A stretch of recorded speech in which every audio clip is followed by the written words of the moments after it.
अस्सलाम वालेकुम नाज़रीन, मैं हूं मंसूर अली खान। आज के प्रोग्राम के साथ आपकी खिदमत में हाजिर है। नाज़रीन, आज के प्रोग्राम में हम देखेंगे लाहौर में बारिशों का 30 साल रिकॉर्ड टूट गया, 7 अफराद जान बहक। सिविलियंस के फौजी अदालतों में ट्रायल के खिलाफ केस की समाअत। जस्टिस काजी फाइज ईसा, जस्टिस तारिक मसूद और जस्टिस मंसूर अली शाह के नोट जारी कर दिए गए। नवाज शरीफ की नाअहली के फैसले में जजों को इस्तेमाल किया गया, हामिद खान का बड़ा इंकशाफ। मुस्लिम लीग नून, पीपल्स पार्टी और इस्तेकाम पाकिस्तान पार्टी, मुस्लिम लीग काफ क्या कर रही है। और नांगा पर्वत पर फंसे कोपहमा आसिफ भट्टी की वापसी के लिए रेस्क्यू ऑपरेशन। नाज़रीन, पंजाब के दारुल हुकूमत लाहौर समेत मुल्क में शदीद बारिशों का सिलसिला जारी है। लाहौर में बारिशों का 30 साल रिकॉर्ड टूट गया। मुल्क भर में होने वाले शदीद बारिशों के बायस बच्चों, खवातीन समेत 12 अफराद जाँ बहक और मुतअद्दिद जख्मी हो गए। सिर्फ लाहौर में बारिश की वजह से जाँ बहक होने वालों की तादाद 7 है। शहर में 10 घंटों में 291 मिलीमीटर बारिश रिकॉर्ड की गई, जबकि गुज़िश्ता साल लाहौर में 238 मिलीमीटर बारिश रिकॉर्ड की गई थी। इससे कबल 2018 में लाहौर में 288 मिलीमीटर बारिश रिकॉर्ड की गई थी। शहर में सैलाबी सूरत हाल पैदा होने से इंफ्रास्ट्रक्चर को शदीद नुकसान पहुंचा है। शहर की सड़कें तालाब बन गई हैं और बिजली का निज़ाम धरम बरम हो गया है।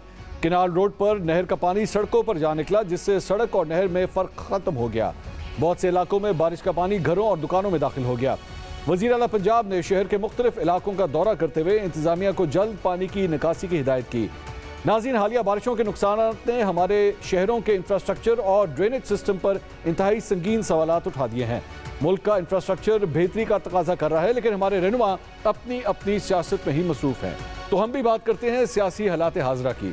पाकिस्तान की सियासी तारीख पर अगर नज़र दौड़ाई जाए तो सियासतदानों और इस्टेब्लिशमेंट के दरमियान लड़ाई सियासी हुक्मरानों को इक़्तिदार से महरूम करने की बायस बनती रही है, और इसकी इब्तिदा पाकिस्तान के क़याम के कुछ अरसे बाद से ही शुरू हो गई थी। आज जो कुछ मेरे कप्तान के साथ हो रहा है, ये ठीक 6 साल कबल जुलाई के महीने में ही साबिक वज़ीर आज़म नवाज शरीफ भुगत चुके हैं। सैयद मुशाहिदुल्लाह खान मरहूम ने सेनेट में एक बार खड़े होकर अपने सियासी मुखालिफिन से कहा था कि जो कुछ आज हो रहा है, जब आपके साथ होगा तो कोई तुम्हारे आंसू पहुँचने वाला भी नहीं होगा। नाज़रीन, आज जब तहरीक इंसाफ के गिर्द कानूनी या गैर कानूनी तौर पर घेरा तंग हो रहा है, तो अब उनके अपने भी सच उगल रहे हैं।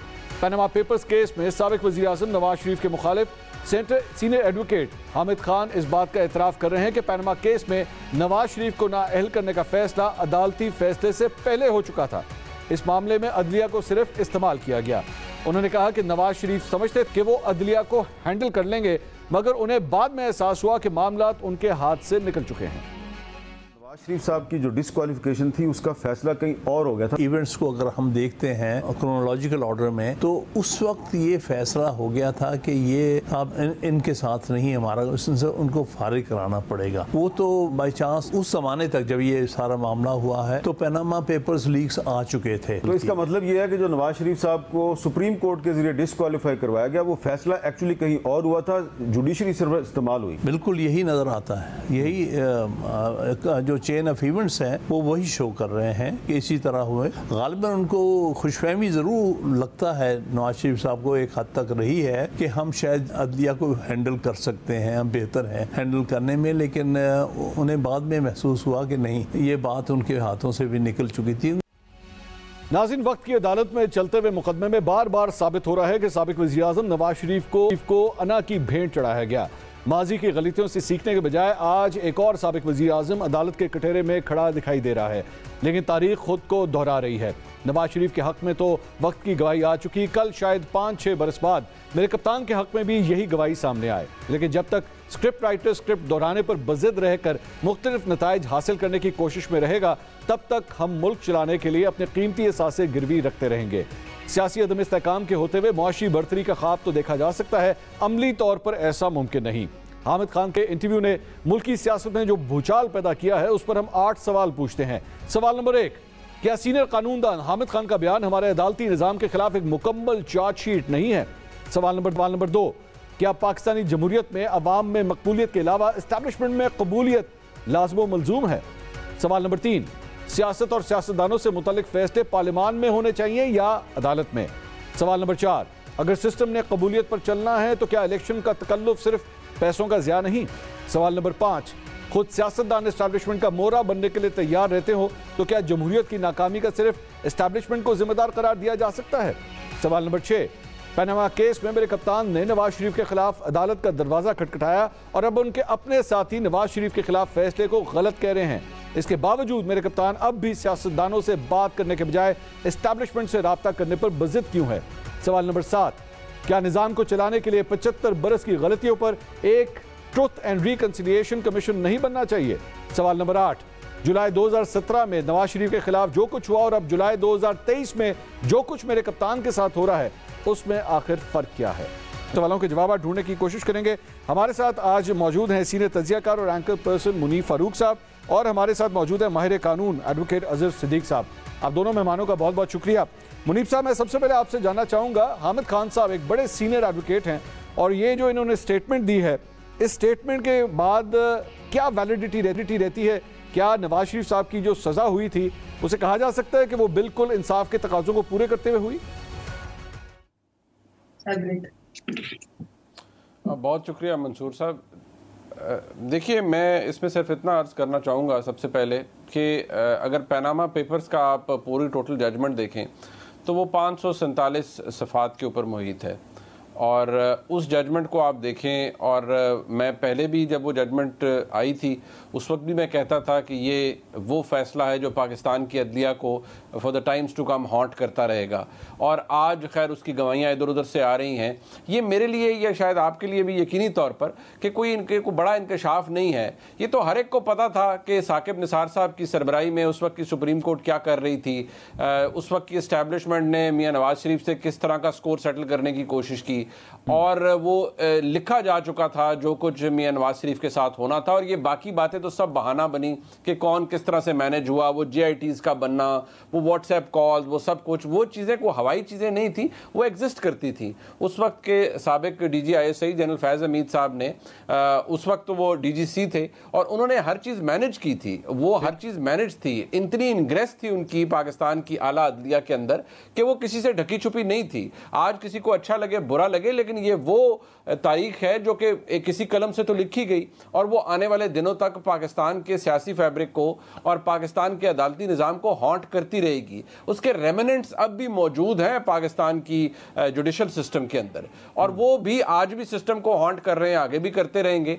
पाकिस्तान की अदलिया ने, अगर आप 1973 के आइन के से बहुत पीछे ना भी जाएं तो 1973 के आइन से लेकर आज तक जो पाकिस्तान की अदलिया ने अपना खुद बेड़ा गर्क किया है मुतअद्दिद मामलात में, तो सबसे पहले तो इंट्रोस्पेक्शन पाकिस्तान की अदलिया को करनी चाहिए। पाकिस्तान की अदलिया तारीखी तौर पर पाकिस्तान की एस्टैब्लिशमेंट का एक वेरिटेबल आर्म रही है और उन्होंने खुद को इस्तेमाल करवाया है और बड़े खुश होकर करवाया है और ये डिस्कोर्स तब्दील नहीं हुआ। लिहाजा मियां जी आप प्लीज बात कंप्लीट कीजिए अपनी। जी बात यह है कि ये हिस्ट्री बन चुकी है, ये ऐसी ही है और आई एम सॉरी टू से कि इसमें कुछ तब्दीली मुझे आने वाले वक्तों के अंदर भी लग नहीं रही। ये ऐसी ही है, ऐसे ही रहेगी और मुझे इस चीज़ से ज़्यादा अफसोस होता है कि आज की तारीख के अंदर जो सब कुछ किया जा रहा है वो भी कोई अच्छी तारीख रकम नहीं हो रही है। इमरान खान साहब बेनिफिशरी थे पूरे पनामा के सारे मामलात के। आज जो कुछ हो रहा है तो उनको भी ये फेस करना पड़ रहा है। आज से 5 साल बाद जाकर उनको भी शायद ये ख्याल आएगा कि यार जो उस वक्त हुआ था वो गलत हुआ था, देखिए मेरे साथ भी फिर ये ज्यादती हुई। ये अजहर सिद्दीक साहब के सामने ये सवाल रखता हूं क्योंकि उन्होंने इस केस को आगे परस्यू भी किया है जो आज हुआ है, उन्होंने इस केस को परस्यू भी किया। अजहर साहब, हामिद खान साहब जो हैं वो तो इमरान खान साहब को भी रिसेंटली भी रिप्रेजेंट करते रहे हैं। ये उनकी जानिब से बहुत बड़ी स्टेटमेंट है और ये पाकिस्तान तहरीक इंसाफ के इस पूरे नैरेटिव को जाके हिट करता है जो खान साहब ने कम से कम 2017 से अब तक उठा के वो चलते रहे हैं। उनके नैरेटिव को कितनी बुरी तरह हिट किया है इस बयान ने? बहुत शुक्रिया मंसूर साहब। ये तो बहुत देर से होश आया है बाकी सब लोगों को। मैं जरा पहले नैरेटिव आपके सामने रख दूं कि पिछले 1 साल से जो कह रहे थे कि हमारे साथ एस्टेब्लिशमेंट ने ये हाथ किया है, तो अब क्या हो रहा है? अब वही लोग जो हैं उनके फ्रंट हैंड है, यानी खुद लोग हम यहां तक हालात लेकर आ रहे हैं ना। पहले तो आज आ जाए ना, आज तक अभी तक जो कुछ हालात और वाकयात हुए हैं, कोई डाउट है उस पर ढकी छुपी बात रह गई है? तो इसका मतलब क्या है कि इस्तेमाल सियासतदान हो रहे हैं। मैं फिर इस बात पे अर्ज करता चलूं इन सियासतदानों और कुछ हमारे इंटेलेक्चुअल का हाथ भी बहुत ज्यादा है कि हमने इस बात को प्रवोक ज्यादा किया है। अब हरे को पता है, यानी मैं वैसे ही बात करता हूं, जो हमारे थे, जो अपने थे वो अपने ना रहे, जो अपने नहीं थे वो अपने कैसे हो सकते हैं। पहले तो बात मैं आपके सामने बिटवीन द लाइन बात बड़ी बात दूं, आज सबको माफ। मैं आपकी बिटवीन द लाइन जो बात समझ रहा हूं, आप ये समझ रहे हैं कि हामिद खान साहब पाकिस्तान तहरीक इंसाफ के नहीं रहे? नहीं, मैं ये बात नहीं कर रहा, ना, ठीक है, मैं ये बात कर रहा हूं कि आज जो बात अब इस स्टेज के ऊपर वो सारे जो इमरान खान के अगेंस्ट सपोर्ट कर रहे हैं कि ये सारा कुछ आइन और कानून, पहले उन्हें माफी मांगनी चाहिए सारे हवाले से कि जनाब ये जो कुछ हो रहा है ये गलत है, फिर मैं आगे की तरफ चलता हूं। अब आता हूं दूसरी बात की तरफ, जो सवाल ये वाला है। देखिए ये कुछ 66-67 केस है, 70 केस हैं, और तारीख में नवाज शरीफ वाहिद एक सियासतदान है जो हमेशा अदलिया को मैनेज करने में कामयाब रहा है। ये रिकॉर्ड की बातें, कोई एक आध केस आपको ऐसा नजर आएगा कि जहां वो शायद मैनेज ना कर पाया हो। अब आते हैं हालात और वाकयात, क्योंकि इस केस को सारा मैंने गौर से पढ़ा हुआ है। मैं ये नहीं समझता, ना मैं इस तरफ जाना चाहता हूं, लेकिन एक बात तो बड़ी वाज़ेह तौर पर है कि एस्टैब्लिशमेंट का रोल बहुत ज्यादा रहा है। लेकिन अब हकायक की अगर जाकर देखें, उसमें भी रहा है, पनामा केस के अंदर भी रहा है। तो देखिए मैं पनामा केस में मैं अगर रहा होता तो इतनी डिटेल में ये चीजें सारी सामने ना आती।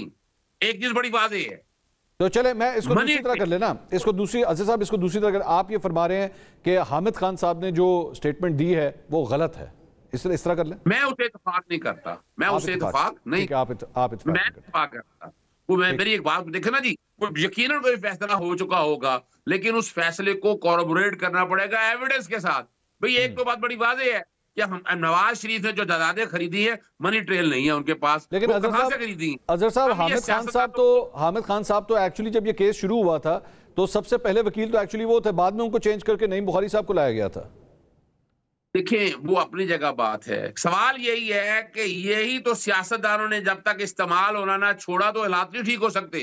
देखिए एक बड़ी वाज़ेह बात है कि आज खरबों रुपए की जो करप्शन करने वाला है वो आराम से बैठा है। मान ले ऐसा हुआ था, मैं मान लेता हूं ये ऐसा हुआ था कि जनाब एस्टैब्लिशमेंट ने रोल प्ले किया था, लेकिन सवाल तो है ना कि वो जायदादें आज भी पड़ी हैं, वो जायदादें कहां से खरीदी, कोई मनी ट्रेल है। आप 1998 की रिटर्न इनके अपना शरीफ फैमिली की देख ले, इनके वालिद साहब की देख ले, 9,36,311 रुपए आमदन है सिर्फ, और 50 लाख इंक्रीज की थी, वापस होकर 9,36,000 भी आ गई है। तो एक सवाल तो बड़ा वाज़ेह है कि जहां सियासतदान इस्तेमाल होते हैं, तो अभी क्या हुआ है, आपने क्या किया है, नैब के कवानीन में तरमीम करके सबको सब क्लीन चिट दे दी, और काली काले एक ऑर्डिनेंस पास हुआ, उस ऑर्डिनेंस के जरिए क्या यही सियासत करा रहे हैं ना। मुझे इजाजत दीजिए, मैं ताकि मैं ज्यादा से ज्यादा आपसे क्वेश्चंस कर सकूं। मुनीब साहब, ये अजहर साहब ये फरमा रहे हैं, मुझे इनकी गुफ्तगू से ये फील हुआ कि अगर हुआ भी, चले एक मिनट के लिए अज्यूम कर भी लें कि हुआ भी, लेकिन पॉइंट ये है कि जो असल इशू था वो था पैसे की चोरी का, तो उसका तो जवाब आज तक नहीं आया, और नवाज शरीफ साहब जो है उसके अभी तक कोई तसल्ली बख्श जवाब नहीं दे सके। देखिए, पैसे की चोरी अगर मियां नवाज शरीफ के ख़ानदान ने या उन्होंने की है तो जाहिर बात है जवाब उन्होंने ही देना था, वो किसी और, मैंने ने, आपने या अजहर सिद्दीक साहब ने तो देना नहीं था। लेकिन मैं तो सिर्फ ये बात कर रहा हूँ कि आप, अजहर सिद्दीक साहब बड़े सीनियर वकील हैं, आप पनामा की जजमेंट उन्होंने भी पढ़ी होगी, और मैं एडवाइस करता हूँ हर एक को पढ़े, कि हर एक पढ़े। उस जजमेंट के अंदर चंद बड़े बुनियादी एरर्स थे, और जो कि वो एरर्स मैं नहीं कह रहा, वो पाकिस्तान के जो जय्यद कानूनदान हैं, जो समझते हैं कानून को, उन्होंने भी पॉइंट आउट किए, और वो बड़ी मैनेज्ड किस्म की जजमेंट थी। देखिए बात ये है, जो पनामा का जजमेंट आई उसका नेट इफेक्ट क्या आया, उसका नेट इफेक्ट ये आया कि आपने मामला एहतसाब अदालतों को भेज दिया कि एहतसाब अदालतें करें, मामले को आगे लेके चलें। 3 रेफरेंसेस थे बुनियादी तौर पर। फ्लैगशिप में एक्विट हो गई जी कि ठीक है जी, हमारे पास कोई क्रेडिबल एविडेंस नहीं है। अल अजीजिया के अंदर और एवन फील्ड के अंदर सजाएं दे दी। अब आप अल अजीजिया के अंदर जब उसका फैसला पढ़ते हैं, उसकी जजमेंट को, मैं आज भी ऑन रिकॉर्ड कह रहा हूँ, उसकी जजमेंट को पढ़ें। उसकी जजमेंट के अंदर चंद बड़े ग्लेयरिंग मिस्टेक्स हैं जो कि वाज़े पता लग रहा है, यानी कि प्रोसिक्यूशन अपना केस प्रेजेंट कर रही है और प्रोसिक्यूशन के पास कोई इंडिपेंडेंट विटनेस नहीं है, कुछ भी नहीं है। वो कहते हैं हम गए, हमने इस सवाल का पता लगाया, हम गए, हमने इस सवाल का पता लगाया। कोई बेसिस नहीं है कि हमने ये चीज़ की और हमारे पास ये क्रेडिबल एविडेंस है। मुतअद्दिद बातों के जवाब क्या लिखे हुए हैं, हमने फलाने रीजन को लिखा हुआ है अभी जवाब मुतवक्के है, हमने फलाने को लिखा हुआ है अभी जवाब मुतवक्के है। जिस वॉल्यूम 10 को टाउट किया जाता रहा कि वॉल्यूम 10 के अंदर तो पता नहीं तबाह कुन चीज़ें हैं। मैं आज भी सवाल करता हूँ भाई उस वॉल्यूम 10 का क्या बना, उसके अंदर क्या था? उसके अंदर कुछ भी नहीं था। मुझे आप एवन फील्ड को ले लीजिए, एवन फील्ड के अंदर उसके अंदर तो मैं जवाब देना चाहूंगा। अजहर साहब आप जवाब दीजिए जी जल्दी से। अच्छा, मसला यही है, हम कह तो देते हैं कि जजमेंट पढ़नी पड़ी, जजमेंट किसी ने नहीं है। अभी जिनको वॉल्यूम 10 का पता नहीं है कि वॉल्यूम 10, मैं बता देता हूँ वॉल्यूम 10 क्या है। वॉल्यूम 10 है म्यूचुअल लीगल असिस्टेंस के हवाले से जो एग्रीमेंट आपस में तय हुए, जब आपको एविडेंस आनी है तो वो एविडेंस आप डिस्क्लोज नहीं कर सकते। उसमें कख भी नहीं था ना, उसमें कख भी नहीं था ना। आप तो लें, हिम्मत करके जवाब तो ले लें। जजमेंट नहीं पढ़ी ना आपने, अगर पढ़ी होती तो आपको पता होना है। मैं लेके आया। अब आता हूँ अगली बात की तरफ। तो यानी 126 दिन की साहब आपने क्या पढ़ा है? अब मैं मेरे साथ बहस कर लेना, आप बहस कर लें। अब आप मेरे साथ वॉल्यूम 10 पे बहस कर लें। म्यूचुअल लीगल असिस्टेंस के अंदर क्या था? कोई जवाब आया था म्यूचुअल लीगल असिस्टेंस का? मुझे ये बता दें। आप कैसे कह सकते हैं? आप उन 547 सफात का मुझे बता दें पहले, उसके अंदर बता दें। आप एवन फील्ड का मुझे बता दें, उसके अंदर तो आप भी प्रोसिक्यूटर के अंदर रहे, आप इस्लामाबाद हाईकोर्ट में गए, क्या साबित कर सके आप? खामोश रहेंगे? अब जवाब दे दूं मैं? हिम्मत करें आप, बर्दाश्त करें आप। चले 126 दिन की। अच्छा, but I will not let you pass sweeping statements. I will not let you pass sweeping statements. नहीं, वो आपने बात करनी है, आप अपनी करें। Don't talk about me. Don't talk about me. आपने बात करनी है, अपनी करें। अजहर साहब एक मिनट सुन लीजिए। अजहर साहब एक मिनट सुन लीजिए। सिर्फ एक बात सुन लीजिए। अजहर साहब सिर्फ एक बात सुन लीजिए, बराए मेहरबानी। सिर्फ उनके बारे में ये मत कहिए कि उन्होंने जजमेंट नहीं पढ़ी, उन्होंने पढ़ी भी है, उन्होंने वो पढ़ चुके हैं। वो इसके ऊपर इतराज करें कि ये स्टेटमेंट आप मत दीजिए। उनकी अपनी राय है, आपकी अपनी राय जी। पढ़ी उन्होंने खुद कहा पहले, तो मैं बता रहा हूं मैंने पढ़ी है और मैं पढ़ के बता रहा हूं आपको। चले आप बताइए, अपनी राय दीजिए। मैं तो उस हेयरिंग में जाता रहा हूं मंसूर साहब। 126 दिन की हेयरिंग के दौरान क्या था? एविडेंस मांगी गई ओनर्स था आपके ऊपर कि आपने प्रॉपर्टीज कैसे खरीदी हैं। क्या हुआ याद है आपको? एक कतरी खत आया था, याद है? हम सबको याद होना चाहिए वो कतरी खत। हम भूल गए कतरी खत कि ये है वो जराए कि जिनसे जायदादें खरीदी गई। 60 दिन की जेआईटी बनी। जेआईटी के दिन पूरा इनके पास सबूत लाने थे कि सबूत लेकर आए आप। हाँ, जस्टिस आसिफ सईद खोसा ने और जस्टिस गुलजार साहब ने जो फैसला दे दिया कि जनाब इनको डिस्क्वालीफाई कर दे, मैं मानता हूं वो फैसला गलत था क्योंकि हालात और वाकयात के मुताबिक। लेकिन यहां 60 दिन की जीआईटी बन के ये फिर मौका मिला इन्हें कि आप लेके आए, आपके सबूत लेकर आए क्या है। और ये साहब दूसरी क्या बात है जिसमें बहुत बहुत शुक्रिया अजहर सिद्दीकी साहब। टाइम की कमी की वजह से I wish I could have continued this discussion. Munif Farooq साहब का भी बहुत शुक्रिया। नाज़रीन अपनी अपनी राय है।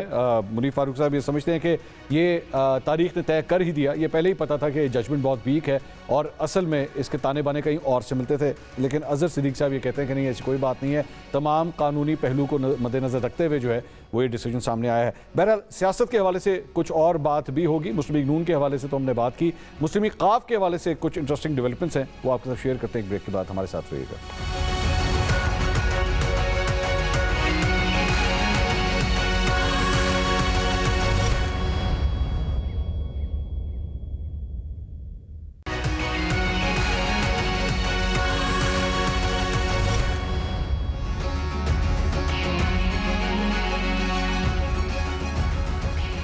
नाज़रीन welcome back after the break. नाज़रीन हुकूमत की मुद्दत ख़त्म होने के करीब आ रही है तो पाकिस्तान मुस्लिम लीग नून, पाकिस्तान पीपल्स पार्टी और इस्तेकाम में पाकिस्तान पार्टी की सियासी सरगर्मियों में भी तेज़ी नज़र आ रही है।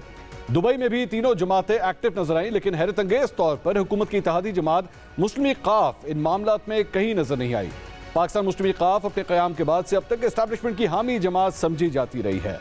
फौज के करीब होने पर काफ लीग और चौधरी बिरादरान को कभी कोई पछतावा भी नहीं रहा, बल्कि वो इस पर फख्र करते हैं। लेकिन चौधरी बिरादरान की पार्टनरशिप टूटने के बाद ये सवाल बड़ी शिद्दत से उठाया जा रहा है कि क्या ये मुमकिन है कि काफ लीग दोबारा किंग्स पार्टी बन सके। आम इंतखाबात करीब आते ही चौधरी शुजात हुसैन को चौधरी परवेज इलाही की याद सताने लगी है और वो 2 हफ्तों के दौरान कैंप जेल में कैद चौधरी परवेज इलाही से 3 मुलाकातें कर चुके हैं। चौधरी शुजात की गुज़िश्ता साल की सियासत की वजह से उनके भांजे मुनस इलाही भी अब अपने मामू के साथ खड़े होने को तैयार नहीं, क्योंकि जब वज़ीर आला पंजाब की पग परवेज इलाही के सर पर सजाने का वक्त आया तो चौधरी शुजात हुसैन ने पीपल्स पार्टी और मुस्लिम लीग नून का साथ दिया था। चौधरी सालिक हुसैन के हुकूमत में होते हुए चौधरी परवेज इलाही के घर का दरवाज़ा टूटा और मुनस इलाही को इंतकामी कार्रवाइयों से बचने के लिए मुल्क छोड़कर जाना पड़ा। इन हालात में भी चौधरी शुजात हुसैन हार मानने को तैयार नहीं। वो अपना ख़ानदान और अपनी सियासी पार्टी को दोबारा जोड़ने की पूरी कोशिशों में मसरूफ़ हैं। नाज़रीन, मुस्लिम लीग काफ की तारीख देखें तो ये पार्टी 2002, 2008 और 2013 के 3 आम इंतखाबात में किसी पार्टी से इंतखाबी इत्तेहाद किए बगैर मैदान में उतरी, जबकि 2018 के जनरल इलेक्शन में उसने पाकिस्तान तहरीक इंसाफ से इंतखाबी इत्तेहाद किया था। मुस्लिम लीग काफ की इंतखाबी कारकर्दगी का सरसरी जायजा लिया जाए तो काफ लीग ने अपना पहला इलेक्शन मियां अजहर की सरबराही में 2002 में लड़ा, जिसमें काफ लीग ने कौमी असम्बली की 105 और पंजाब असम्बली की 210 सीटें हासिल की। 2008 में मुस्लिम लीग काफ ने चौधरी शुजात की सरबराही में इलेक्शन लड़ा तो ये अपनी अक्सरियत बरकरार ना रख सकी और इसे कौमी असम्बली की 54 और पंजाब असम्बली की 79 सीटें हासिल हुई। 2013 के आम इंतखाबात में मुस्लिम लीग काफ कौमी असम्बली की सिर्फ 2 और पंजाब असम्बली की 8 नशिस्तें हासिल कर सकी। 2018 के इलेक्शन में मुस्लिम लीग काफ ने तहरीक इंसाफ से इत्तेहाद किया, जिसके नतीजे में कौमी असम्बली की 5 और पंजाब असम्बली की 10 सीटें मिली। अब नए इंतखाबात से पहले इंतखाबी सफबंदियां हो रही हैं तो मुस्लिम लीग काफ इसमें एक्टिव नजर नहीं आ रही। इस हवाले से हम 5 सवाल पूछेंगे। सवाल नंबर 1, क्या मुस्लिम लीग काफ के पास पंजाब में मुस्लिम लीग नून के अलावा किसी और पार्टी से इंतखाबी इत्तेहाद करने का ऑप्शन मौजूद है? सवाल नंबर 2, क्या गुजरात से चौधरी मुनस इलाही और चौधरी सालिक हुसैन एक दूसरे के मद्दे मुकाबिल आ सकते हैं? सवाल नंबर 3, परवेज इलाही गुजरात, मंडी बहाउद्दीन और हाफसाबाद के अजला में काफ लीग की सियासत में कितना बड़ा डेंट डाल सकते हैं? सवाल नंबर 4, माहिर कानून हामिद खान का कहना है कि पैनामा का फैसला पहले हो गया था, अदालत आला कार बनी। मुस्लिम लीग काफ का इस बयान पर क्या मौक़िफ़ है? सवाल नंबर 5, क्या मुस्लिम लीग काफ की सियासत का फोकस अब सिर्फ परवेज इलाही को दोबारा पार्टी में लाने पर है? इन तमाम सवालों के जवाब करने की कोशिश करेंगे। मुस्लिम लीग काफ के चीफ ऑर्गेनाइजर और सीनियर रहनुमा चौधरी सरवर साहब इस वक्त हमारे साथ मौजूद हैं। चौधरी साहब, बहुत बहुत शुक्रिया, आपने हमें ज्वाइन किया। मैं मुस्लिम लीग काफ की सियासत के हवाले से तो आपसे सवाल करूंगा, लेकिन सबसे पहले हामिद खान साहब बड़े आपके करीबी समझे जाते हैं, पाकिस्तान तहरीक इंसाफ में आपका उनका बड़ा साथ रहा है, पार्टी में यही इमेज भी था कि आप दोनों बड़े करीब हैं। उन्होंने बड़ा एक हैरानकुन बयान दिया कि नवाज शरीफ साहब की जो सज़ा हुई थी, जो नाअहली की सज़ा हुई थी, ये फैसला एक्चुअली पहले कहीं और ही तय हो चुका था, अदालत ने सिर्फ इसको अनाउंस किया है। जब आप तहरीक इंसाफ में थे, ये नॉलेज थी उस वक्त पार्टी के रहनुमाओं में कि एक्चुअली ये सब कुछ पहले से ही फिक्स हुआ है?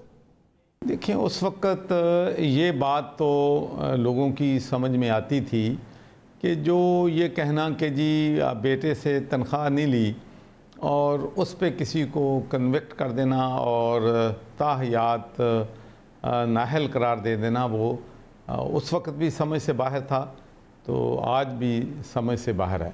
तो फैसला कहाँ हुआ था, किसने किया था, कौन कौन इसमें इन्वॉल्व था, तो लीगल प्रोफेशन से चूँकि हामिद खान साहब मेरे लिए बहुत ही काबिल एहतराम हैं, तो मैं इसमें कोई चीज़ जो है इजाफा नहीं कर सकता, क्योंकि मेरे इल्म में कोई ऐसी बात नहीं है। चलें, लेट्स मूव फॉरवर्ड। ज़रा दुबई की तरफ चलते हैं। बड़ी मीटिंग्स हुई वहाँ पे, पाकिस्तान पीपल्स पार्टी की हुई, नून लीग की भी, नून लीग वहाँ पे मौजूद थी, इस्तेकाम पाकिस्तान पार्टी से ओन चौधरी भी वहाँ पर पहुँचे हुए थे। काफ़ी हद तक मुशावरत हो रही है सीट एडजस्टमेंट्स की। आप लोगों की अब तक काफ लीग की क्या कोई गुफ्तगू हुई है इस सारे प्रोसेस के हवाले से, सीट एडजस्टमेंट्स के हवाले से?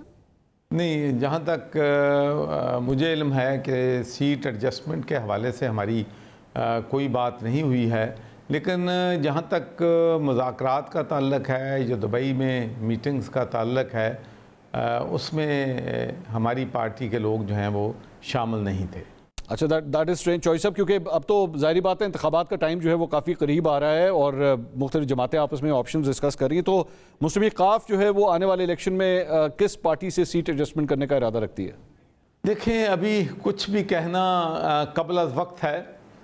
मेरे ख्याल में जब इलेक्शंस जो हैं कॉल होंगे तो उसके बाद यकीनी तौर पर हमारे भी मुज़ाकरात जो हैं वो तमाम पार्टियों के साथ होंगे और मैं कोई भी चीज़ रूल आउट नहीं करना चाहता, इसलिए कि वक्त के साथ साथ और हमारे जो दोस्त हैं पार्टी के अंदर या हमारी जो एग्जीक्यूटिव कमेटी है, वही फ़ैसले जो हैं इंशाअल्लाह मुशावरत के साथ किए जाएंगे।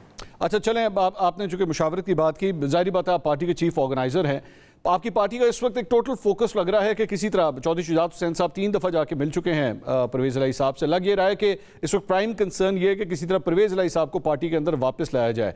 तो यही इसी तरह ही है, एक 1 पॉइंट एजेंडे के ऊपर इस वक्त पार्टी फोकस कर रही है कि किसी तरह परवेज़ इलाही साहब वापस आ जाए। देखिए, पार्टी के अंदर किसी किस्म की भी इस इशू पे कोई डिस्कशन जो है वो नहीं हुई है, ना ही हमें ये पता है कि परवेज़ इलाही साहब को पार्टी में आने की दावत दी गई है, और ना ही ये हमारे इल्म में ये बात है कि उन्होंने रज़ामंदी ज़ाहिर की है या नहीं की है। और दूसरा, मेरा ख्याल है आप अप्रिशिएट करेंगे और पाकिस्तान के अवाम भी अप्रिशिएट करेंगे कि ये मेरे लिए और दूसरे पार्टी के लोगों के लिए ये बात ठीक नहीं है कि वो अपनी फैमिली के मेंबर को प्रिजन में मिलने के लिए जाएं और हम उनसे ये सवाल करें कि आपकी वहाँ पर किस टॉपिक पे बात हुई थी, सियासी बात हुई थी या ख़ानदानी बातें हुई थी। तो ना हमने ये बात चौधरी शुजात हुसैन से या सालिक से पूछी है, और ना ही उन्होंने हमें अपनी जो वहाँ पर कन्वर्सेशन हुई है उस बारे में आगाह किया है। बल्कि मैं अभी थोड़ी देर पहले चौधरी शुजात हुसैन से और सालिक हुसैन से पार्टी के इश्यूज़ पे, पार्टी में जो नॉमिनेशन हो रही हैं उसके हवाले से मीटिंग थी, और उसमें हमारी कोई डिस्कशन जो है इन मुलाकातों के हवाले से नहीं हुई है।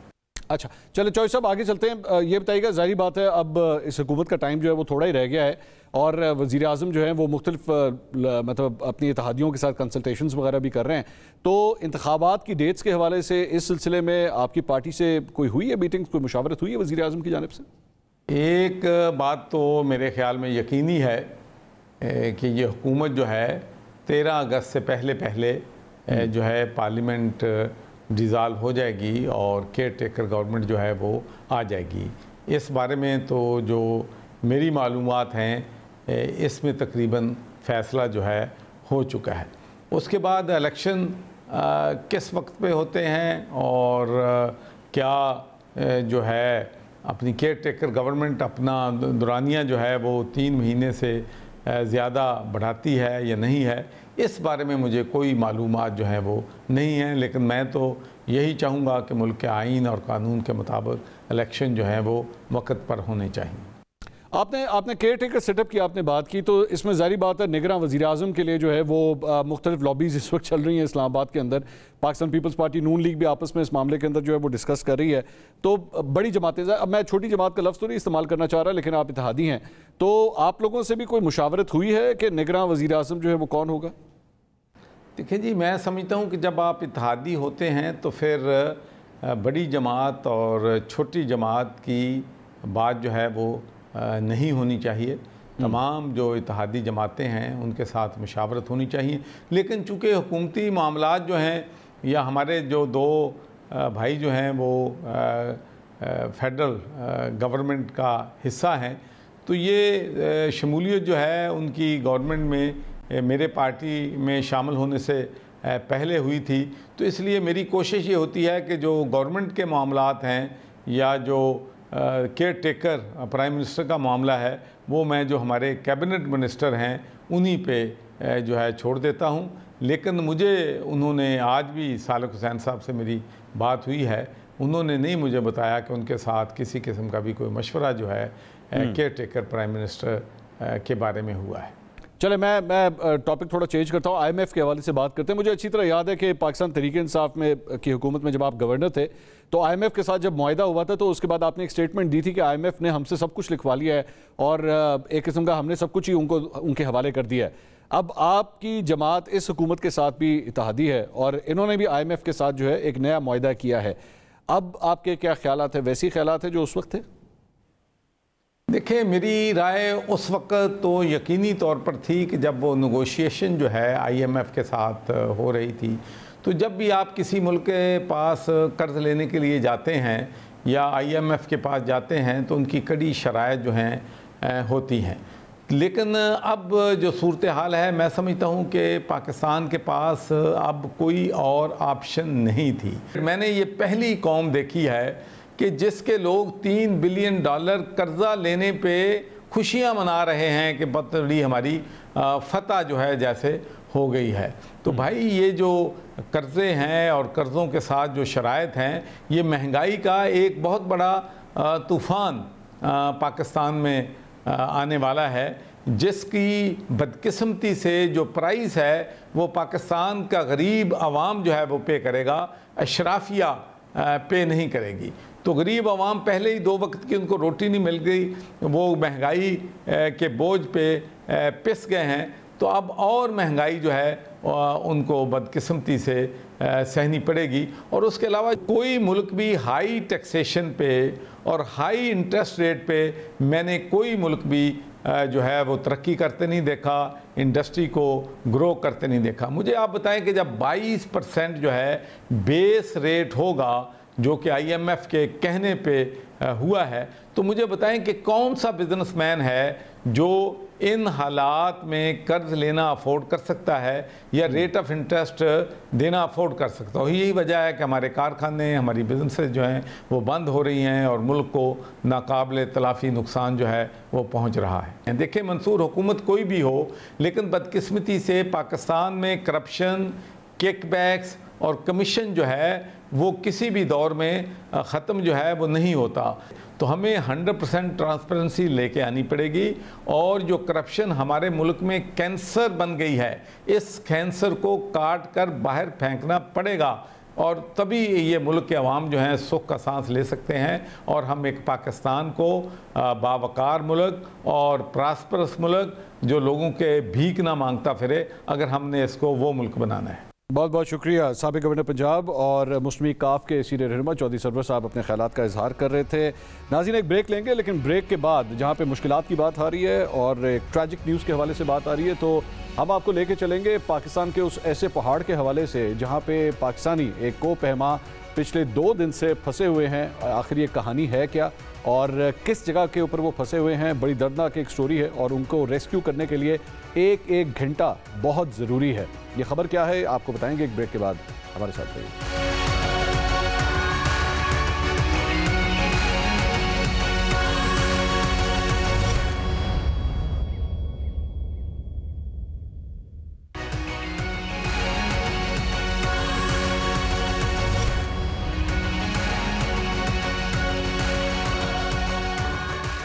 नाज़रीन, welcome back after the break. कुछ दिन पहले टाइटैनिक का मलबा देखने के लिए टाइटन नामी आबदोज में 4000 मीटर की गहराई में जाने वाले 2 पाकिस्तानी शहरियों के जाँ बहक होने की अफसोसनाक खबर आई थी। टाइटन के बारे में पहली खबर यही आई थी कि सफ़र शुरू करने के 2 घंटे बाद उसका राब्ता सतह समंदर से मुनक़ता हो गया था। बाद में आबदोज के हादसे की खबर आ गई। नाज़रीन, इसी से मिलती जुलती खबर आपको सुना रहे हैं। आसिफ भट्टी एक पाकिस्तानी कोपहमा है जो किलन माउंटेन के रहने वाले नांगा पर्वत पे स्नो ब्लाइंडनेस का शिकार होकर मदद के मुंतज़िर है। स्नो ब्लाइंडनेस का शिकार होने के बाद आसिफ भट्टी का राब्ता भी बेस कैंप से मुनक़ता हुआ, लेकिन फिर खुशकिस्मती से उनका राब्ता बहाल हो गया। नांगा पर्वत पाकिस्तान की दूसरी और दुनिया की 9वीं बुलंद तरीन चोटी है और उससे सर करने की मुहिम के दौरान फंस जाने वाले कोपहमा डॉक्टर आसिफ भट्टी को रेस्क्यू करने के लिए ऑपरेशन जारी है। रेस्क्यू करने वाले हेलीकॉप्टर ने कल 2 परवाजें की, लेकिन कोपहमा आसिफ भट्टी की लोकेशन कंफर्म ना होने की वजह से ये ऑपरेशन कामयाब ना हो सका। मौसम की खराबी के बायस आज हेलीकॉप्टर की परवाजें नहीं हो सकी। कल रात को आसिफ भट्टी अजरबैजान के एक साथी कोपहमा असराफील की मदद से 6800 मीटर बुलंद कैंप 3 तक उतरने में कामयाब हो गए। उनको रेस्क्यू करने के लिए फिजाई ऑपरेशन के अलावा ज़मीनी मदद भी भेजी गई है और बेस कैंप से 2 पोर्टर्स 6100 मीटर बुलंद नांगा पर्वत के कैंप 2 तक पहुंच चुके हैं। नाज़रीन, स्नो ब्लाइंडनेस के अलावा डॉक्टर आसिफ भट्टी की 6 उंगलियों में फ्रॉस्ट बाइट भी हो चुका है। इतनी बुलंदी पर 48 घंटे गुजारना मुश्किल समझा जाता है, लेकिन तबीयत की इस खराबी के बावजूद वो 60 घंटे उस बुलंदी पर गुजार चुके हैं। नांगा पर्वत चोटी सर करने के बाद उतरने वाले अजरबैजान के कोपहमा असराफील ने शदीद थकन के बावजूद इंसानियत की आला मिसाल कायम करते हुए आसिफ भट्टी का साथ नहीं छोड़ा और उन्हें सहारा देकर वापस लाने की जद्दोजहद में वो अभी भी मसरूफ है। नाज़रीन, आसिफ भट्टी को रेस्क्यू करने के ऑपरेशन में ताखीर क्यों हो रही है, उनकी बाहिफाजत वापसी के इम्कानात क्या हैं, इस हवाले से हम बात करेंगे। कोपहमा नाइला कियानी साहिबा इस वक्त हमारे साथ मौजूद हैं, जो अभी सिर्फ 2 दिन पहले ही नांगा पर्वत को सर करके नीचे आ चुकी हैं और इस वक्त स्कर्दू के अंदर मौजूद है। हमें वहाँ से वो ज्वाइन कर रही हैं।